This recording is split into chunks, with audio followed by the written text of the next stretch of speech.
Anyone that's ever had to rearrange a room with a sleeper pull-out couch knows the fact that furniture sliders can be life-saving. They can also be an awesome addition to your gym for under $10 and having no additional room to store them. Today we're going to look at several exercises hitting the arms, legs, and core to show you how effective they can be in your home gym.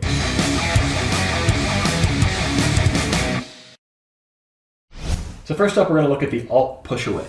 This is an upper body move, starting out in push-up position with your hands centered towards the rear, with equal pressure pushing down in line with your shoulders and wrists. So what we'll actually be doing, pushing one arm straight out, coming close down to the floor as you can, keeping the other arm in a standard push-up position, coming straight up, and pulling the arm back simultaneously. You'll be alternating for these. That's a great way to not only train push-ups, add a little bit of extension in there as well. You'll find this puts an excess strain on the core, so this is almost a simultaneous plank and push-up move. As you're doing this, you'll find you fatigue a little bit differently than you do in a push-up, so it's a great way to actually throw in some differing training than what you're used to, even if you're just doing a pure bodyweight routine.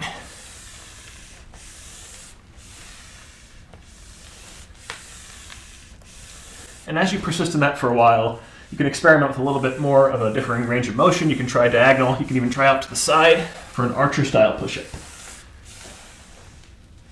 So don't limit yourself on the alt push-away just based off one motion.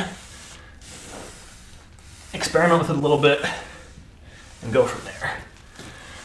You'll find that much easier than a traditional one-handed style push-up or even a regular archer push-up because you always have a continuous pressure on the hand that's sliding away from you, taking away a little bit of the excess force needed to push up with the one remaining hand on the ground. So keeping on the vein of upper body exercises, we're going to be looking at the muscles of the back to train what you similarly would be able to do with a pull-up bar. Now, if you're in a place where you don't have a pull-up bar, you can put one of the over-the-door frame ones. If you're just traveling and you're in a hotel with just rugs and this is all you want to bring, you can do a similar motion with just sliders by placing them on your knees, kicking them out behind you, and pulling forward. Now be mindful of this, if you have one of these oblong ones, that it's not turning around as you're going. You're going to end up skinning your knee on the carpet. So try and get it as centered as possible, keeping an even weight distributed on it. It might take a little while to get the motion. Have your arms straight out in front of you, kind of the butts of the hands digging into the carpet, and pull with the rear of the palm. So you can see my fingertips aren't even on the floor here. You can dig them in, a little additional pull. The lower you go, the more you're going to engage everything. Try and come all the way back as you're doing this. So get a full extension, dig down, and come all the way up. Now obviously this is a little bit lighter than a pull-up. You're not going to be completely dangling, you're not fighting against gravity, you're fighting against more or less friction. Your upper body weight will be the determining factor here, and I guess what surface you're on. So you will end up having to do more of these for longer than you would be able to do pull-ups. What I would recommend for this is continuing until you are absolutely fatigued. So go till failure or sub-maximal effort, or try and set a timer. So look for a minute, minute 30, see how you do, and vary your speeds as you go. You can try explosively, shooting up and back, and you can try slow and controlled for a completely different feel to it. Now, if you don't have much to grip into in the carpet, anything you can grab onto is fine. It can be kettlebell, a dumbbell, something heavy. All you need is something to really push down into the floor. Your hands can even be together as you pull up. So lastly, for our upper body, we're going to do pikes. This is kind of a combination, cardio, core, and upper body all in one. So a great way to spend a good 2 minutes if that's all you have. What we'll be doing is putting our feet on the sliders, centered again as much as you can, starting in a push-up position, coming up to a pike, doing a pike push-up, and coming back out. So you do want to be able to keep your back as straight as possible throughout this. So as you're in that push-up or plank position, don't dip down. As you're coming up here, do your best to keep your legs straight. Mine's got a slight bend in them just for flexibility. And my back is as straight as I can get it in this position. If you can bring your knees all the way close to your hands and bend in half, more power to you. But as long as you can get that relative straight A-frame and do a pike push-up, you're in a good position. So straight back from a plank push-up position, shooting forward, push, come back. Shoot forward, push, come back. Now aside from building the shoulders for a standard pike push-up would do, this adds a little bit of extra stability to it. We're really going to be involving our core to fight rotation and provide stability. Doing that off and on, shooting back and forth while staying stable, you can hear I'm breathing heavy just after a couple of them, is an awesome way to build cardio. Make sure you have space around you. These can be a balance-dependent exercise, so if you are going to topple, make sure you're going to topple near something soft and not land on yourself. So out, shoot up, push, back.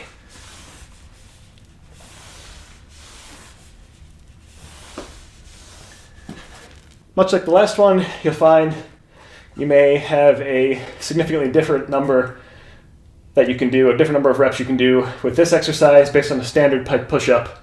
So you may want to set a timer for this or just go to maximal or submaximal effort until you burn out. Give yourself 3 to 4 minutes rest before the next set. So next up, we're going to look at a side lunge. Now the side lunge here you can do without sliders, but what you have with the slider is the ability to keep that leg on the ground with more stability than you would just stepping out and landing that foot out to the side. So what you get typically is a further reach on that side lunge, that sliding leg going further than what you would get on a stepping side lunge, thereby allowing the working leg, that leg out in the front, to get deeper and a stronger range of motion.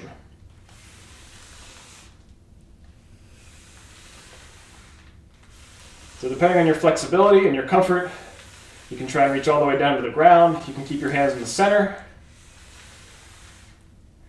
Really want to maximize this motion by getting the most use out of that sliding leg as you can, really reaching out and getting close to the floor.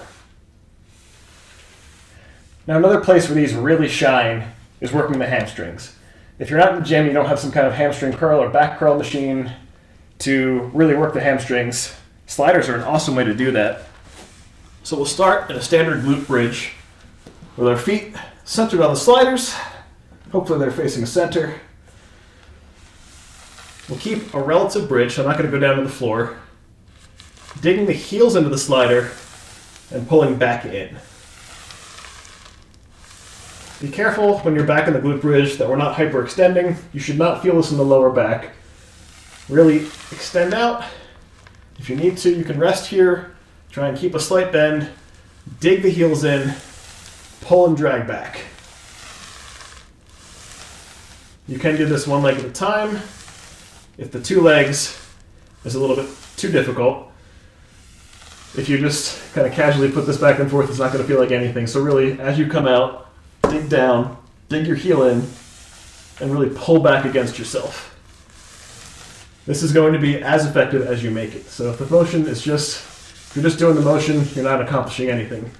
Extend out, dig down, pull in. Really utilize the friction on the floor and try and pull the floor in towards you rather than pulling your leg back. This is something that you will feel sneak up on you relatively quickly. So as you do them, if you're not feeling it within the first 30 seconds or so, dig your heels down further. Remember, push into the ground. Try and bring the floor to you rather than bringing your leg back. This is not about the motion of the leg. This is about the force you apply downward as you pull in. More than a minute of this, you'll probably be toast. So up next, we're going to look at a core and cardio component of the mountain climber. So the mountain climbers you've seen with pretty much every core routine. We are bringing a bent knee close to the chest, kicking it straight back, and alternating between legs. While doing this, we want to maintain a straight plank position. Keep the arms locked in front of you. Engage the legs as you bring them up, tightening the core the entire time. Now the cardio component of this kicks in when you actually bring the mountain climbers up to full speed. This is where you really start to feel the full effect of not only the core component of this, with the cardio component as well. We're keeping that butt down, keeping the back straight in that plank position. Hands are forward, trying to take away as much pressure as we can. You can flare them out to the sides if you need to, but keep those elbows back behind you. Keeping the feet pointed upwards. We're on the ball of the toes there, not towards the rear. You don't want to have the foot down completely. After a minute of this, you'll probably be winded. Take a break, about 2 to 3 minutes rest. Try another minute of works. So our ins and outs are going to look fairly similar to what you'd see on that pike that we did earlier for the arms. Except this time we're not going in the pike position, we're staying in that straight plank.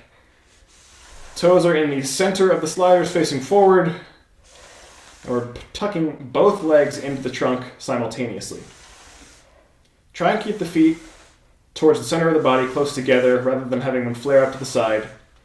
And again, make sure you stay in that straight plank position. So don't allow your butt to shoot up in the air. This is not the pike. This is just pure core work.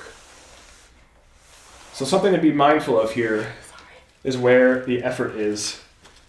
And you can see they're fairly exhausting. So the effort should be driven from the core. So as we're squeezing and pulling in from the core, we should not be utilizing the hip flexors. So if your hips are burning here, brace a little bit more deeply on the core. What we want to do is essentially prepare for a gut punch. Pull the umbilical, so the belly button, in towards the back of the spine, and use that motion to pull your legs in rather than relying on the hip flexors.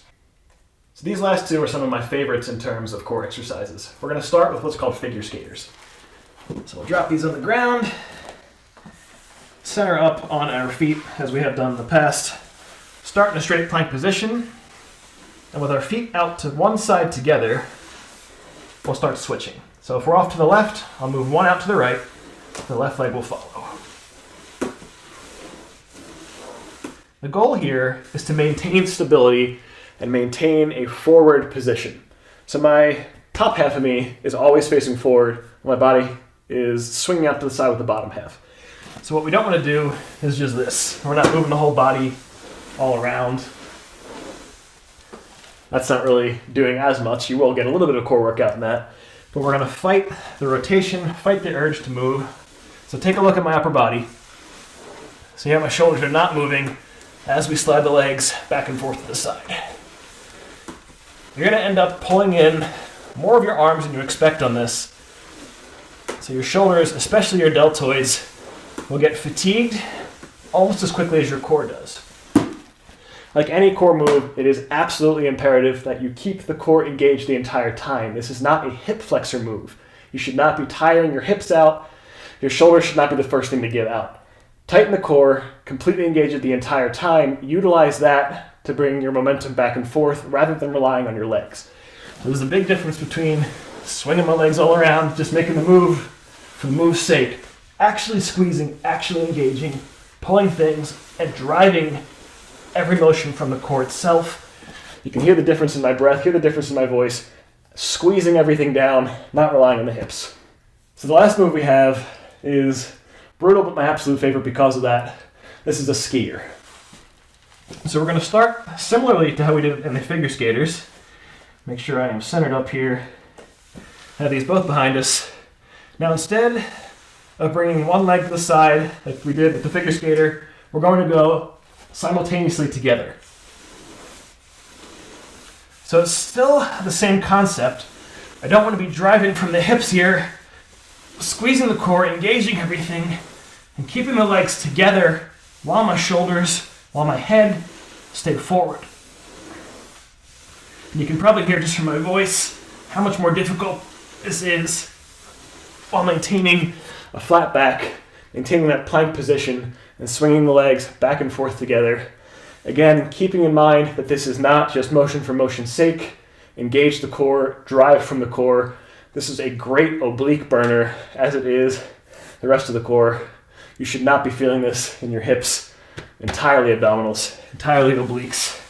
So again, we'll start from one side, swing together while engaging the core, preparing for that gut punch essentially, swinging to one side, back to the other.